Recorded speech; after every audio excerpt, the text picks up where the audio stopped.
Hey guys, guess what? Don't we just love overturned goals?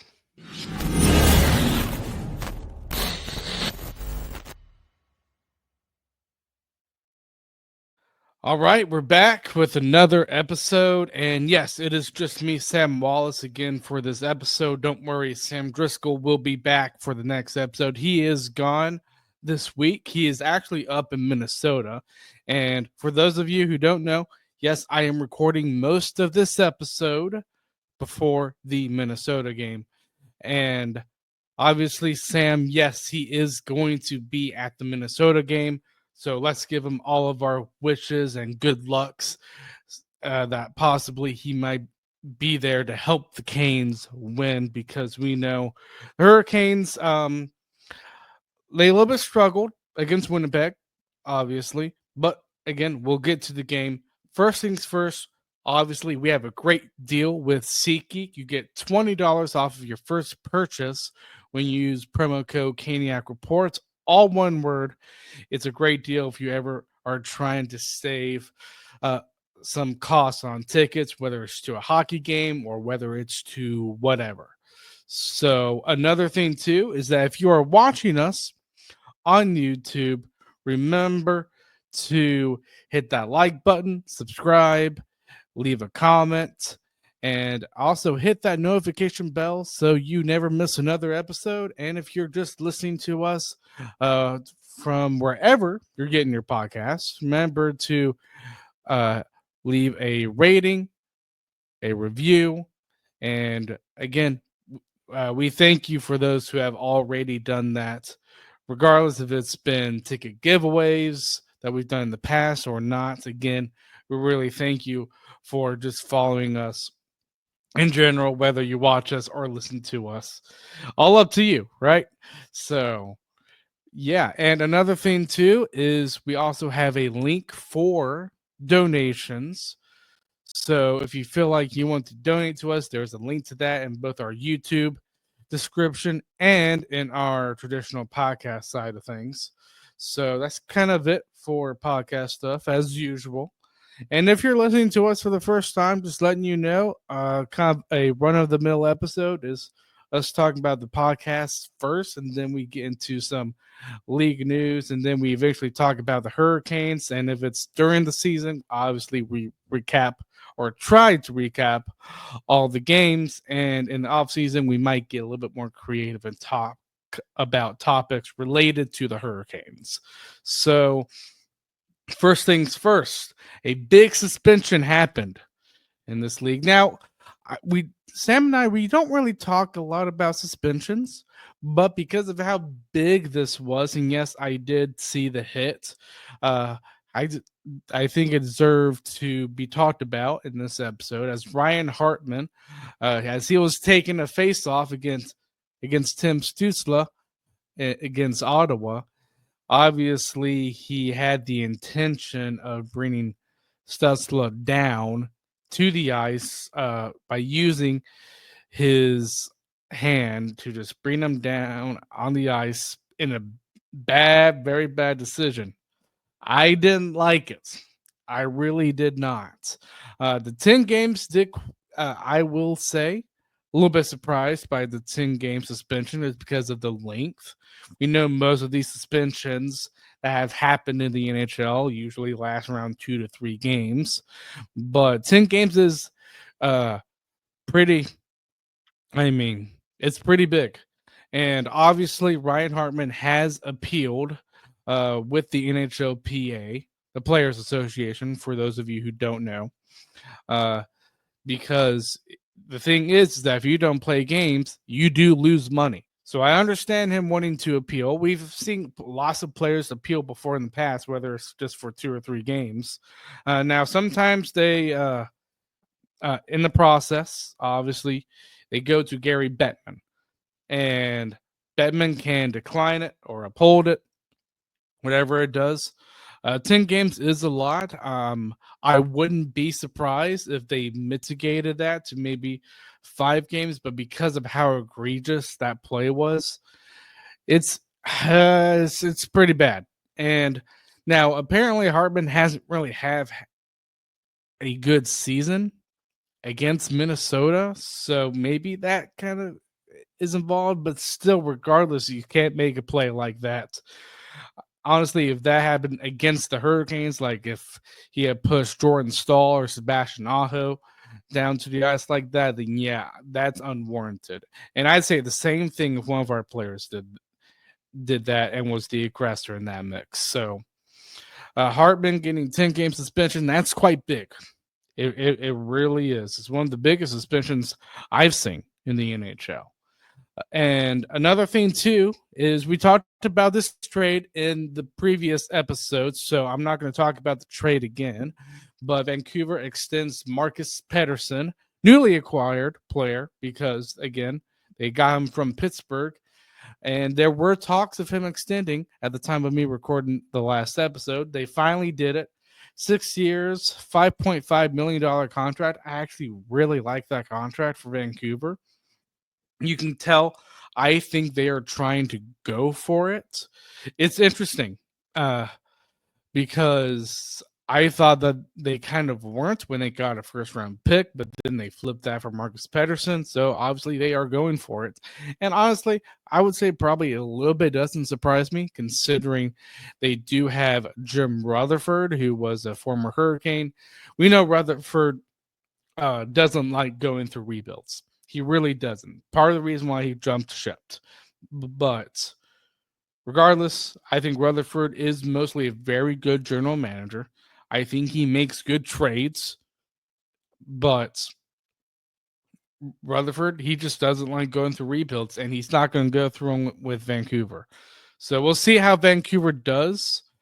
I know they are. I'm going to look at the standings here. I haven't looked at them in a while because even though standings do matter, I would say at the same time, you want to see how Carolina gets these losses, gets these wins, along with the other teams as well.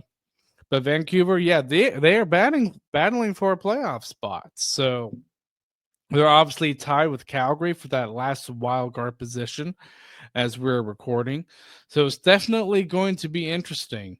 And I can tell in the West right now that Vancouver's definitely in it. I think any team below Seattle, Nashville, Chicago, San Jose, obviously, they're not going to be able to compete for a playoff spot, which shocks me with Nashville.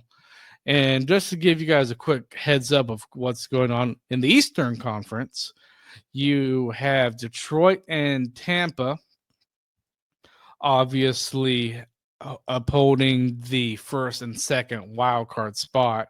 Interesting, very, very interesting for Tampa, as they're kind of, I would think Tampa would have been a safe bet heading into this year's playoffs before the season. But right now, they're kind of fighting a little bit for their playoffs lives because you have Ottawa, who's done pretty well. Detroit is on a heater with 7 wins.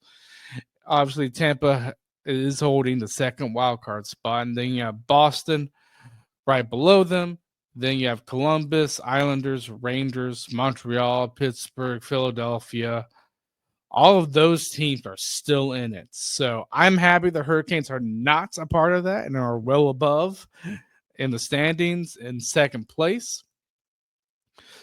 So that's good regardless of the 2 losses so far. Again, recording this before the Minnesota game. So, yeah, kind of the state of the standings right now. And, yeah, I think that is a good signing for Vancouver as Marcus Pettersson, I do believe he is a top 4 defenseman. But we'll see how Vancouver does. They obviously want to make the playoffs. So, another thing, and this is also with Vancouver, apparently another defenseman has been put on the block, and that is Carson Soucy. So you can tell Vancouver is wanting to do more. They're wanting to get better. So we'll see how that goes. I already talked about Vancouver in the standings. I don't need to talk about that again. But you can tell Jim Rutherford is wanting to be aggressive there with I believe Patrick Alvin, who is the general manager. So Jim Rutherford, he's not the general manager, but he is helping Patrick Alvin. So we'll see how that goes. Now we're going to get to some Hurricane stuff.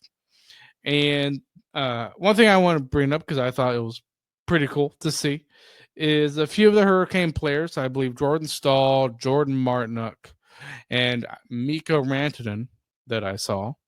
Good to see Rantanen, if he was. But they went to watch some NASCAR, which is pretty cool. I'm not a huge NASCAR fan, even though this is North Carolina that I'm in, but just not a huge NASCAR fan. But I like seeing this just for team bonding purposes. I don't see any problem with it, and I think players outside of the rink are obligated to do what they want to do, and I love seeing the team bonding thing, especially with Rantanen. I liked seeing Rantanen because again we are trying to kind of sell the team, or I probably shouldn't put in that phrase, but kind of sell it to him to be here in North Carolina. So we'll see how that goes.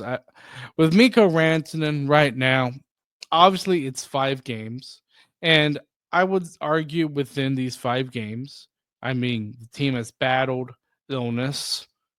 He has also battled the shock factor in those 5 games. So I'm still going to give him some time, obviously. And we do have 2 more games till the Four Nations face off. So hopefully after that, and obviously he is competing with Aho in the Four Nations face off as part of Team Finland. I do hope he really likes North Carolina. I really think that's what it comes down to. It does not come down to the money. I have heard several people say, oh, well, the Hurricanes are cheap. They're not going to sign him. They have lots of cap space. And while, yes, I probably do. I mean, Sam and I, we've talked about the whole Gensel thing because we know the Gensel comparable is going to come up when it comes to us talking about Rantanen. So, I mean, the big thing I would say, yes, do the Hurricanes mess up in that? Absolutely. But you also have to realize at the same time that they were in the midst of one kind of a mass exodus of players of Brady Shea, Nason, and Shea leaving, but they were up against the cap. And this upcoming offseason, they're going to have around $38 million in cap space.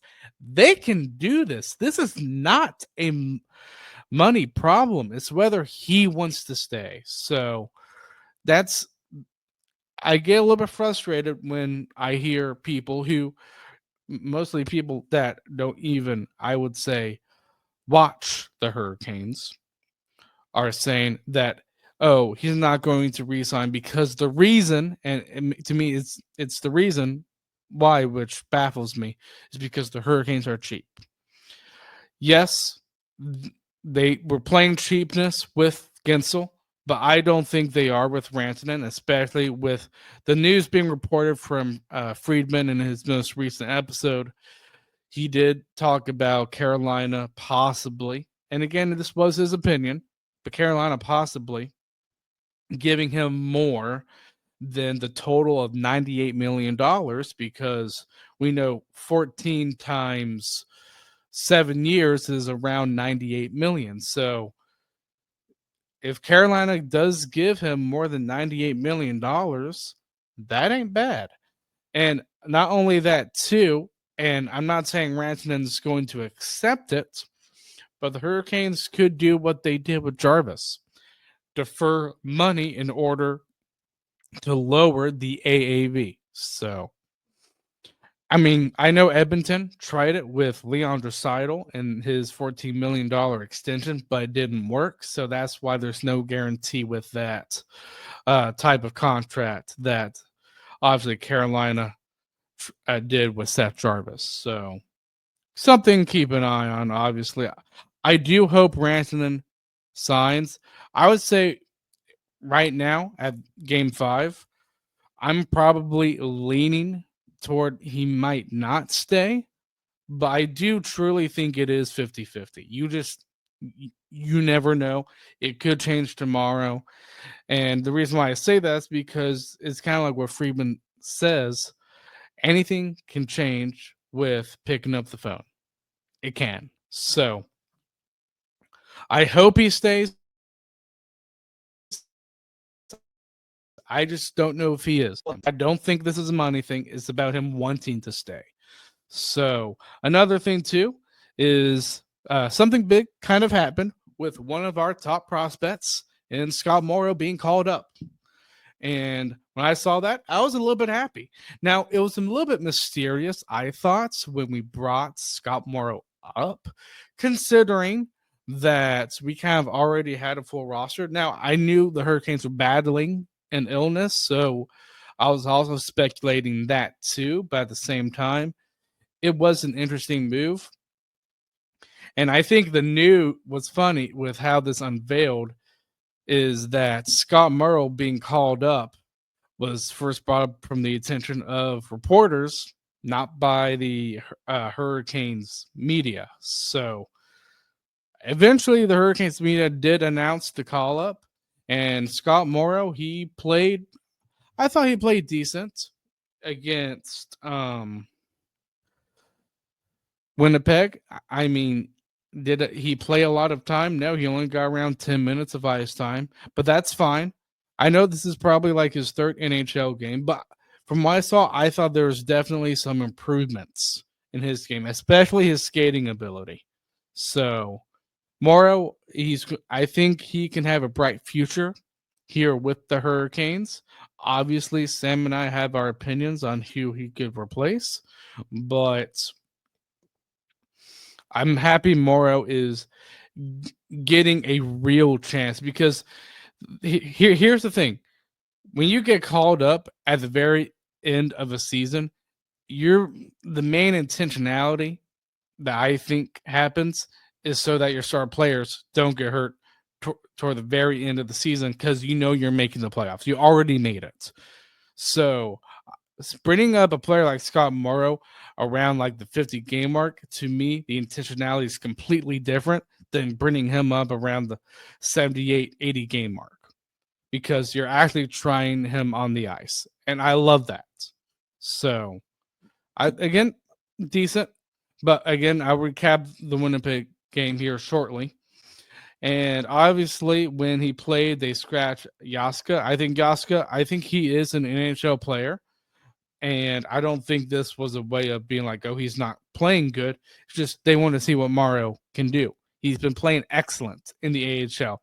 I believe he is tied in points by a rookie defenseman in the AHL. He's been that good, and he does deserve it. So, another thing, too, the last thing I kind of want to talk about is we kind of want to recap the month of January. I didn't do it in the last episode just because lots of trades to talk about and just a lot to talk about, mainly just because of the trades.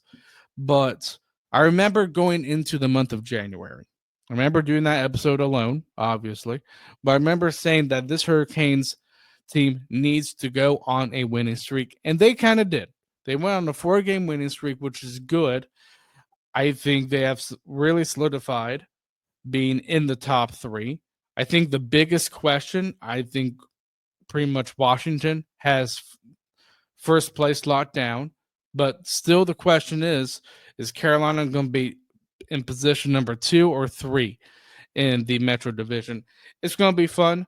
And regardless, the Hurricanes, I do think, are going to make the playoffs. I'd be very shocked if they were knocked out of the playoffs at this point in the season. So we'll see how Carolina does. But I'm happy that they went on a winning streak because they need it. Now, obviously, in the month of February, very few games because of the Four Nations face-off. And yes, didn't really like the loss against Winnipeg. But still, if they can get to me, I mean, a possible 6 points this week heading into the break, I would like to see Carolina get at least 3 points. So if they go into overtime against Minnesota and they lose, honestly, I'm fine with it because, one, this is a team that you're playing against in a different conference. So it's not like it's affecting your position. And another thing, too, Minnesota is a very, very good team. So I still want to see Carolina win just because of the loss against Winnipeg, but hopefully they'll win here. And after that 2-week break, you obviously have 3 games left of the month. The Hurricanes are playing at Toronto on the 22nd, playing at Montreal on the 25th, and then they come home and play against Buffalo, which is the Whalers night on the 27th. I expect the Hurricanes to get, honestly, if they can get 500 point level, I think the Hurricanes could play pretty good. And yeah, we'll see how the rest of February plays out. But now we're going to recap the 2 games, Winnipeg and Minnesota. But before we do, we are going to get to one of our sponsors. This ain't the little itty bitty teeny tiny bowl. This is the Super Bowl 59. Get in on the action at DraftKings Sportsbook, an official sports betting partner of Super Bowl 59. Scoring touchdowns is key to hoisting the Vince Lombardi Trophy, and you have a shot to score big by betting on them at DraftKings Sportsbook, the #1 place to bet touchdowns. New DraftKings customers can bet $5 to get $200 in bonus bets instantly. Download the DraftKings Sportsbook app and use code THPN.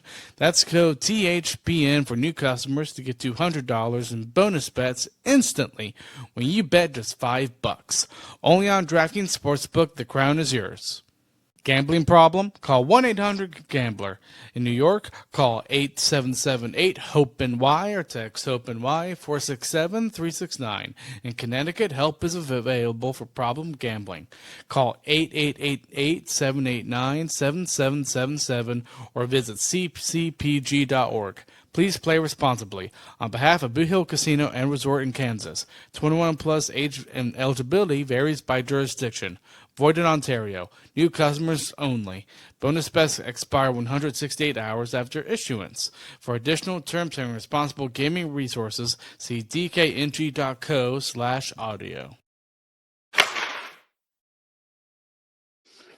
Well, the Winnipeg game.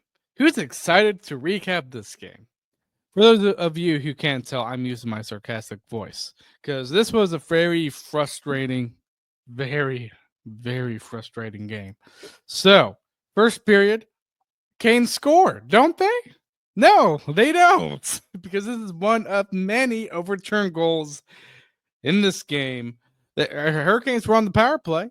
So, when I first saw that they scored, I was like, yay, Blake, he scores. But, oh boy. That goal gets challenged because even though Blake has the puck near, I think it was near probably the hash marks of the face-off dot, he shoots Mikko Rantanen. He tries to get from one side of the net to the other side, which is where Blake was at. And in doing so, apparently, this is the officials talking. The official talk is that he interfered with Winnipeg's goalie. And when I saw that, to me, the evidence that really stood out when watching that whole sequence was his leg movement across of how he maneuvered, I would say, around the crease. Because Rantanen, listen, he is a very smart player. I mean, if you criticize him because he hasn't really produced a lot of points, I mean, okay. But, I mean, he's still a very smart player. And he's tried, as you could tell, from moving his leg or skate, whatever, around the crease, you knew that he was trying to avoid contact. He was. And I believe it was Neil Pionk that pushed him into Winnipeg's goalie. And I know it wasn't Hellebuck that played, which to me a little bit disappoints me as to why Carolina couldn't score. I know, trust me, I believe the Blake goal should have stood. Really did. But regardless, you still got to play a game. And one thing I will say, because I remember tweeting this out, your chances mean nothing if they don't go in the nets. And listen, I like the chances that the Hurricanes creates. I can tell Brendan Moore is one of those coaches that, I mean, he really values chances, which I think is good. And I think that proves how good of a coach Brendan Moore can be. But at the same time, it does make me wonder if Brendan Moore thinks chances automatically mean goals. And that's when I disagree with him. Sometimes I wonder that. And if he does, then I do disagree with him. But, I mean, Hurricanes, I thought, played a pretty good game up until the end of the second period. Because once, to me, the third period started, Winnipeg locked it down. Carolina couldn't get any chances going. But, I mean, that Blake goal, that was frustrating.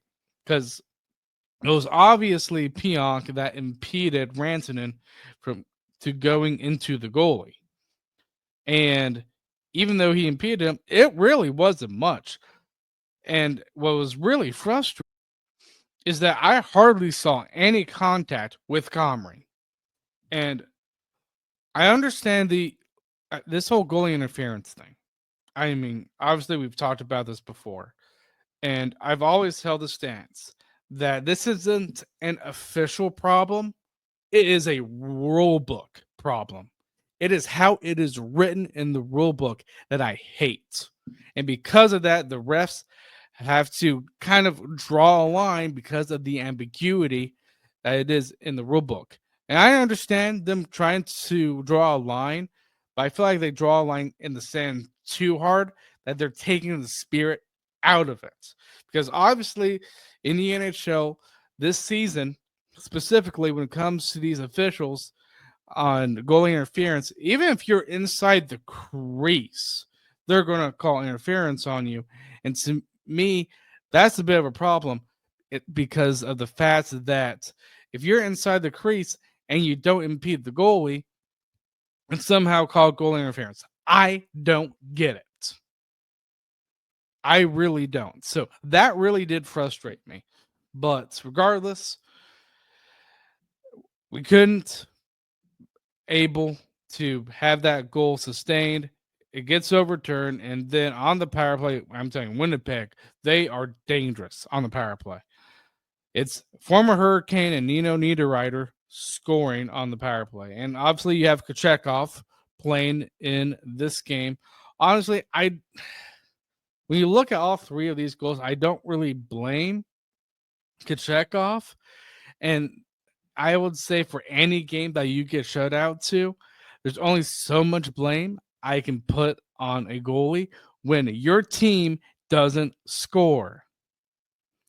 There's only so much I can. And Carolina needs to score. They have the talent now. So it's very frustrating to see. Obviously, into the first 1-0 Winnipeg. And you're just kind of left frustrating. And another thing, too, I do want to point out that I thought was really, really funny, kind of made my night just because of how the game went, was Seth Jarvis was interviewed in the first intermission. And the first thing he said was the fact that I don't understand what goalie interference is. I laughed so hard during that sequence. Oh, my gosh. It was very funny. It really was. But back to the game, second period. And you have Winnipeg scoring again. And to be honest, I would say probably out of all the goals, that this is probably the goal that I think Kochetkov could have stopped. Now, I do think there was a little bit of puck luck. Again, there's a reason why I say puck luck, just because there are times where like the puck goes in the advantage way of the other team that the Hurricanes just cannot control. So you have, I can't remember which Hurricanes player it was, but obviously he blocked a block shot, and the puck goes out straight to Neil Pionk, and he just blasts it, and it's 2-0 Winnipeg. Again, they're on the power play, so the Hurricanes penalty kill. It wasn't really that good that game, but I mean, I still think the Hurricanes have the best penalty kill, mainly just because of how good it's been in recent games. So, I mean, you're going to have an off night. You eventually are. It's an 82 game season. But Carolina, they're down 2-0. And all I wanted at this point, to be honest, heading into the third was Carolina to at least get a goal, because I was already thinking through my mind, oh, Winnipeg could get a shutout. And apparently they did, but Carolina couldn't really get lots of chances in the third period, which to me was a little bit deflating. Now, there was another overturned goal. Naman, I'm going to butcher this name, but Namastakenov, he hit the puck into the net, which to me was obvious. Right when I saw the replay, I was like, oh, yeah, he kicks that puck into the net. Even all the Hurricane players were like, oh, he kicked it in, and they overturned that. So I credit the officials for that play. So it was still 2-0. Again, if the Hurricanes score, then it could be a different game. Really good. We've seen Hurricanes being down 2-0 several times this season. So you never know. They're kind of comeback kings this season anyways when it comes to 2-goal deficits. But regardless, Winnipeg shows how good they are. And you also have the Kapari goal. Another overturned goal. This time, it was overturned in the way where the refs said that was actually a good goal, because what happened is, Svech was on Kapari, but Kapari was he was streaking down the ice and got the third goal of the game for Winnipeg. And as he did that, he did interfere with Kochetkov. He straight up did. And obviously he interfered, I would say, with Kochetkov in trying to get to the loose puck inside the crease. Now, there are two things I want to say. One, is that technically a goal? Yes, it is, just because there is a rule in the rule book. I believe it's 69.7 in the goalie interference rule, and the fact that if there's a loose puck inside the crease, then a player does have can get to the puck as much as the goalie can. And I think the only instance that goal is not a goal is if the player tries to use the goalie or tries to interfere with the goalie in order to make a play with the puck. But regardless, it is a goal. Now, another thing too that I think is worth talking about, I mean, you have the play back in the first period with the whole Blake goal. And I understand why Hurricane fans, I was really frustrated. For those of you who don't know, if you watch a Hurricanes game with me, especially in a game like that, I'm get very frustrated. I am. And yes, while that is technically a goal, I don't blame any Hurricanes fan who is frustrated with that, considering what happened with the Blake goal. Seriously, I don't. And to me, that's another inconsistency. Again, this is all because of the rule book. It's not because of the refs. It's really because of the rule book. Because there is no explanation of what goalie interference is. And when you have such a light interference call that overturns a goal on the Rantanen goal, and then allow the Kupari goal, because he interfered with Kochetkov quite a bit. I understand why Canes fans are upset when you're just basing this off of contact alone. It really is frustrating. Technically, yes, that is a goal. But when you compare the two goals, it is very frustrating seeing that. So, yeah, trust me, I was not happy. I'm sure a lot of you Canes fans at the end of that game weren't happy, but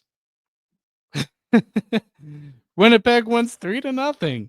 But now we're going to get to recapping the Minnesota game, and we are going to be recapping that now. It almost happened, but it did not. Obviously, the Canes lose against Minnesota 2-1. Boy, do they need this Four Nations break that they're going to have, because they desperately really need it. Not much to say, honestly, with this game, just because not much really happened. It's kind of a repeat of, honestly, the last game against Winnipeg, because honestly, Carolina, they had tons of chances. They did. Did I think they have as many good chances against Minnesota as they did against Winnipeg? Maybe not, but I mean, sometimes I do wonder if the Canes are out there to compete but not to win. And the reason why I am saying that is, I mean, we see the hustle, but I just don't think we see the drive with some of these players right now. And obviously, I think it's a combination. Just from what's going on off the ice and what's happening, I think it's a combination of some shock value with the trade and the illness that the Hurricanes were having. But regardless, though, I'm not saying that's an excuse, because they still have games to play. They still need a win, but they haven't.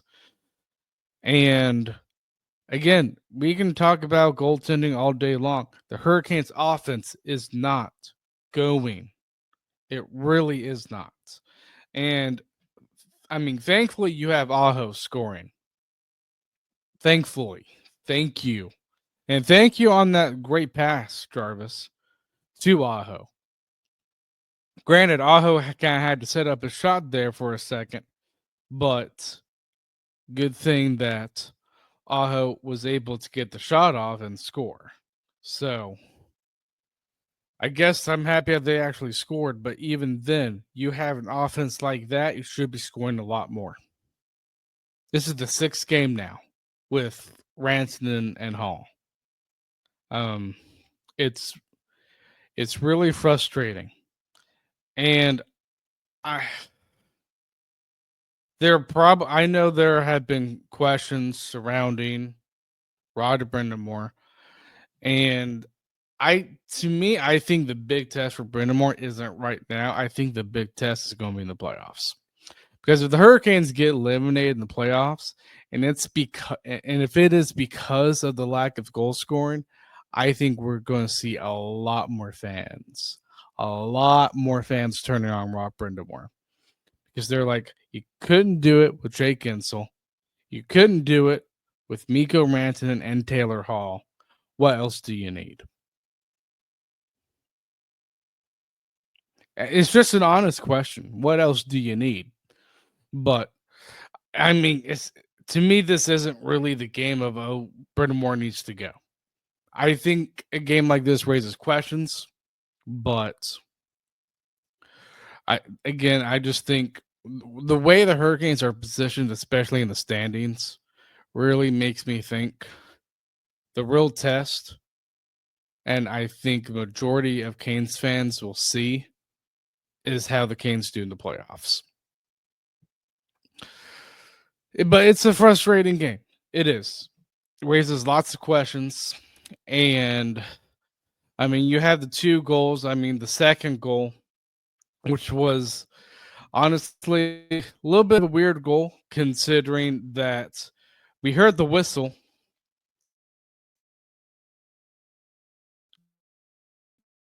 At first, you think it was becoming, but when you see the replay, obviously the puck goes in the net before the whistle, and because of that, I don't really have any argument for that. I think the officials got the right call.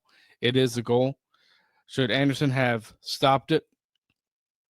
Maybe, but I can't blame much on Anderson or Kochetkov right now when the offense is completely dry. So I think it's going to be a little bit more telling if it comes down to the Utah game, if we can score or not. Because if we're struggling against Utah, that's really saying something, I think. Minnesota and Winnipeg are good teams. That's the only thing holding me back. But again, not much to talk about this game. Just isn't. Hopefully we can get the offense going after the Four Nations face-off, because we have one game left. That's it. But we'll see how that goes, and we will see you guys Monday.